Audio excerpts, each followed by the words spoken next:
Hello, everyone, and welcome back to the channel for part 3 of how to invest in stocks for beginners. We will talk about stocks researching, market timing, average dollar cost, and how to earn money in stocks. So be sure to watch the entire video to learn more about investing. Let us now discuss stocks researching. So these are the main important factors for you to comprehend. The first factor is the cost.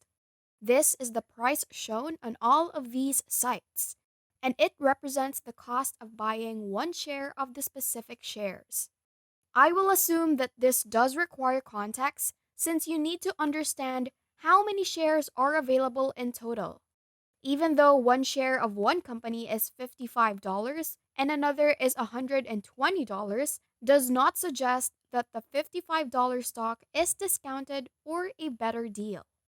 I also look at 52-week lows and highs, which are the minimum and highest prices of the stock over a 1-year trading period.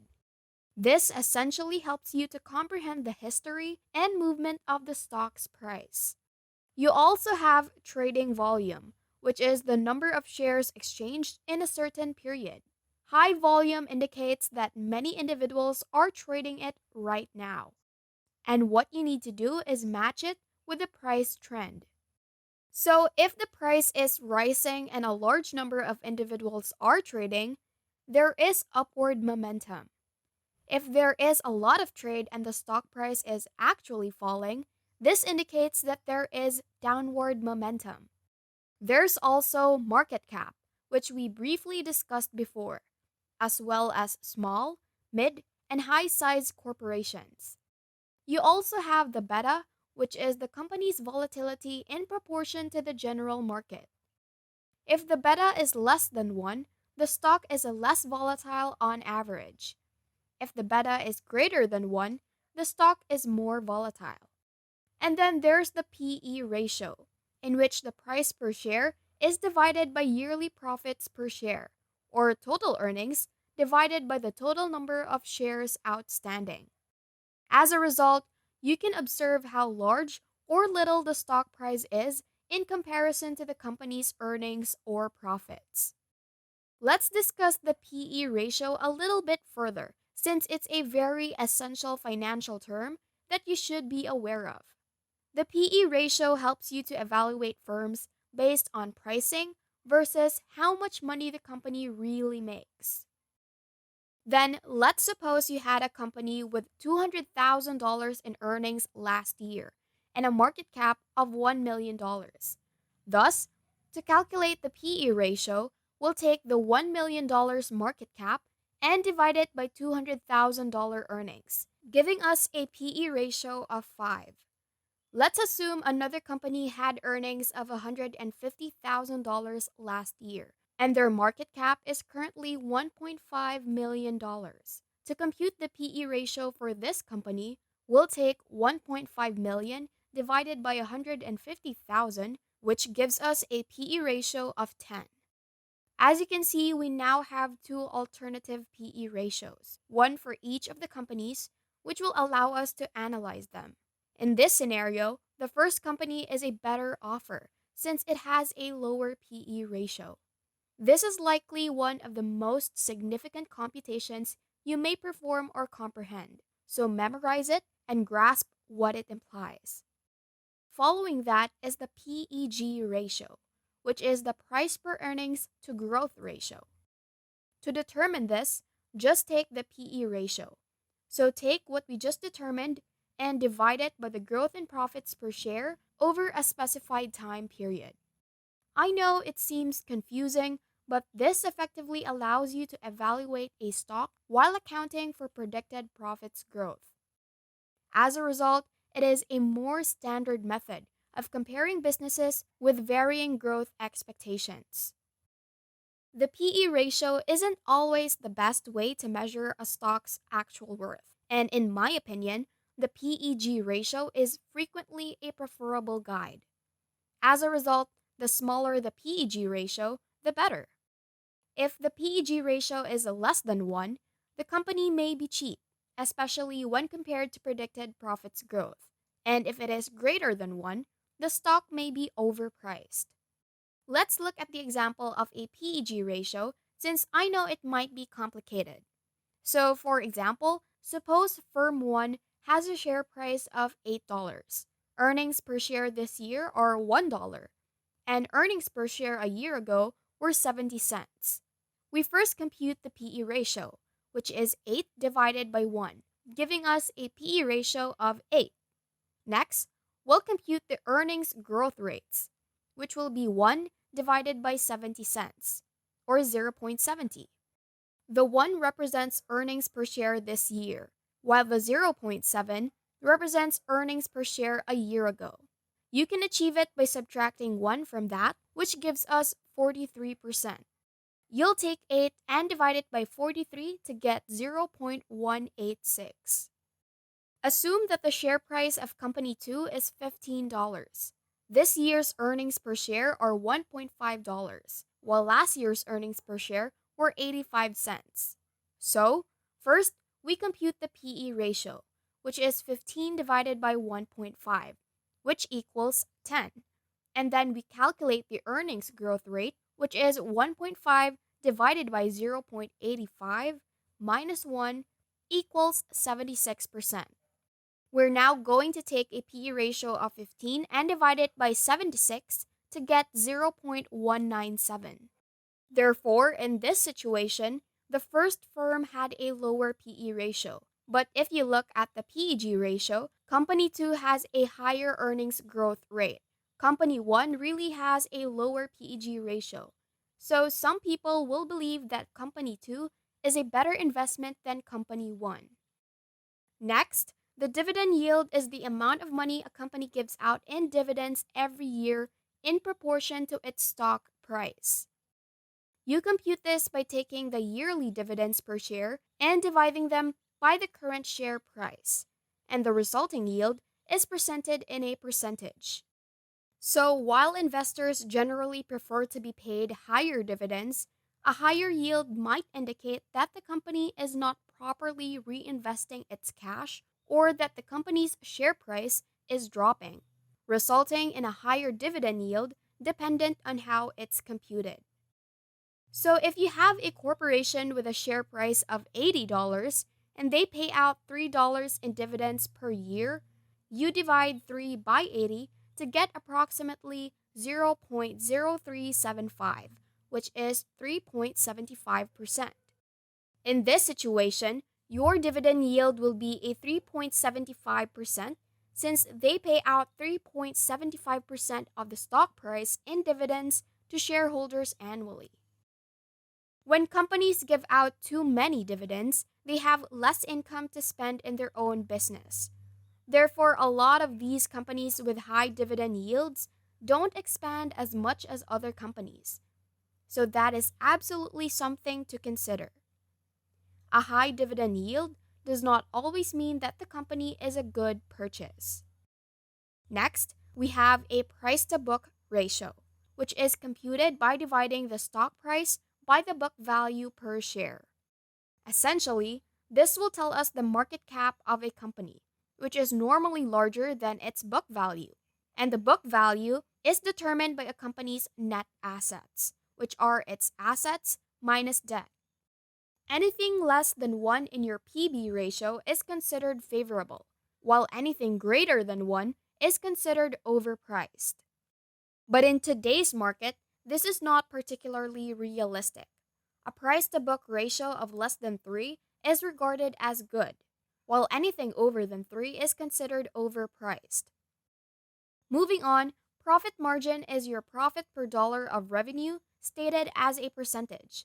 Thus, a profit margin of 35 implies that every dollar of sales resulting in a net income of 35 cents.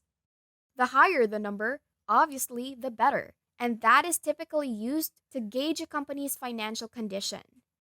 Profit margins will vary depending on the industrial sector. So, for example, tech businesses often have a higher profit margin than physical products companies, which typically have smaller profit margins.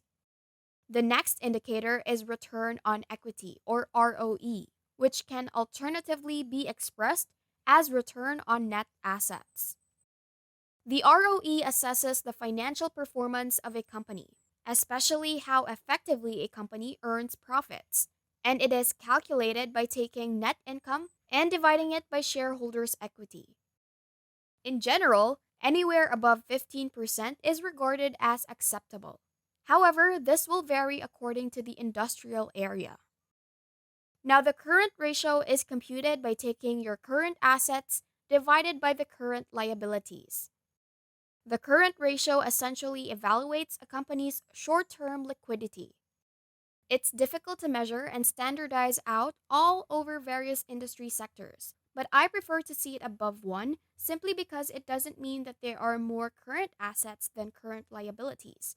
And the main factor of this is whether or not the company has enough cash to pay off debts in the short term.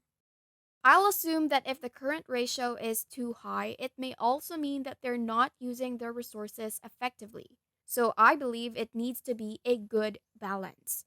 If it's 4 or 5, it could be too high. And anything below 1 indicates that they won't be able to pay off their current liabilities with said current assets that they have in the short term. Let me know in the comments if you have any other questions about investing. Let's return to the video.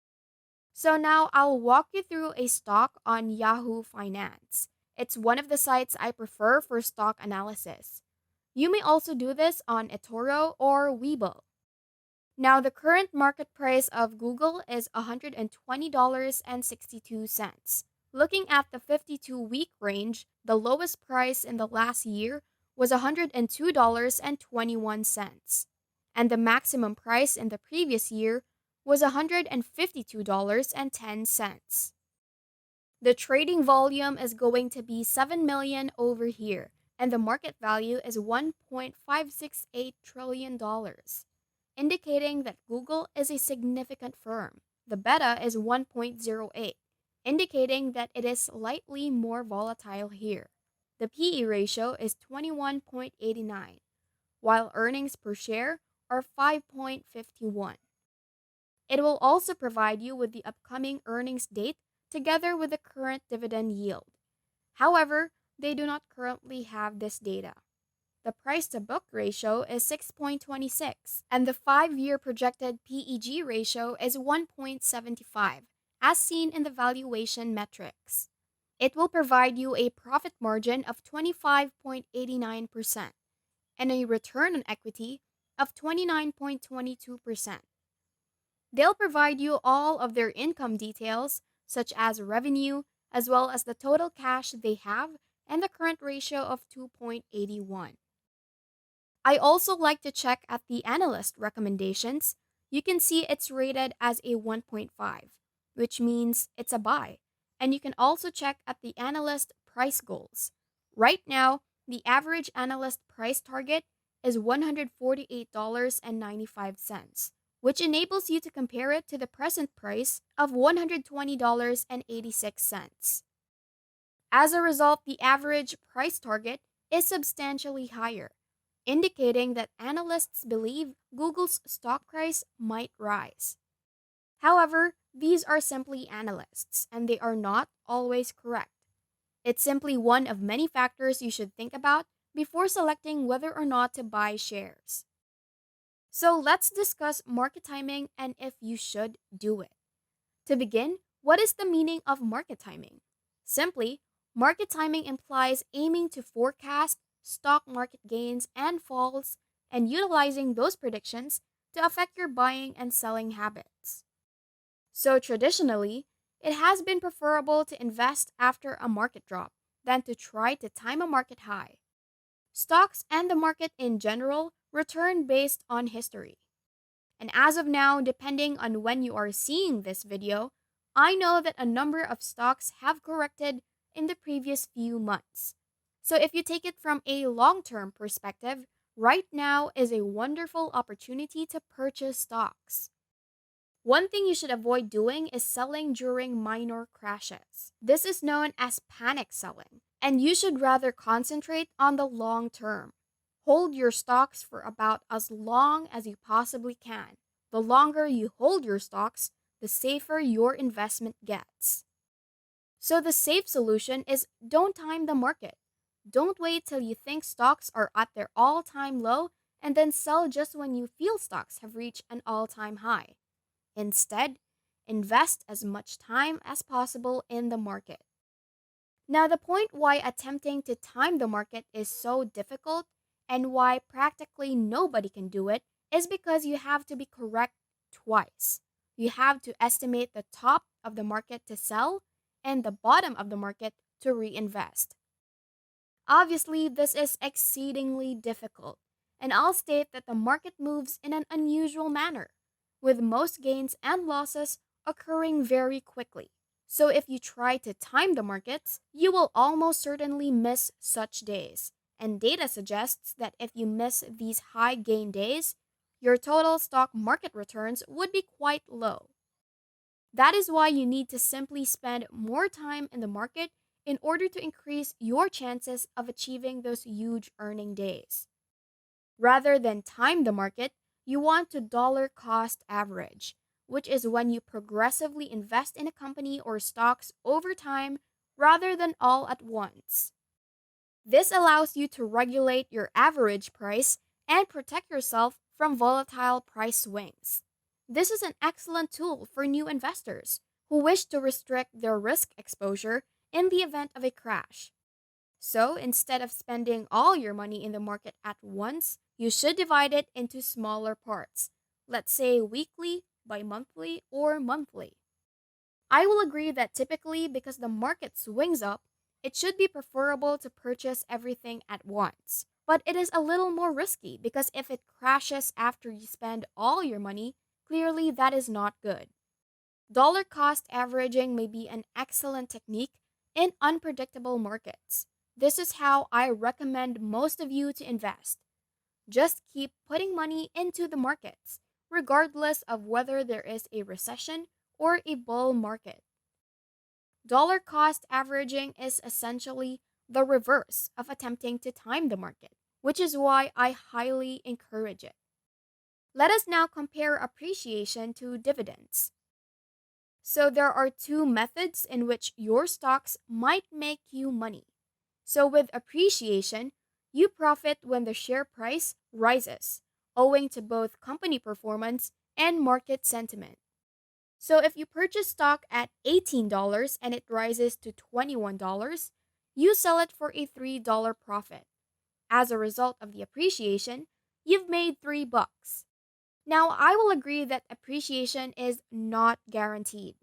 It can go either way. However, in the long run, for great companies, you might see appreciation with dividends. These are typically paid out quarterly, but it does vary based on the company. And the good thing about dividends is that they provide you with consistent income. You can reinvest this revenue to buy more shares of that company or withdraw it as if you were getting paid to own the company. Dividends are a percentage of a company's profits and are merely another method to profit from your investments. I'll assume that none is superior to the other. It's an apples to oranges comparison because the truth is that many equities both gain and pay out little dividends. Some people would prefer stocks that do not pay dividends since you are not taxed unless you sell.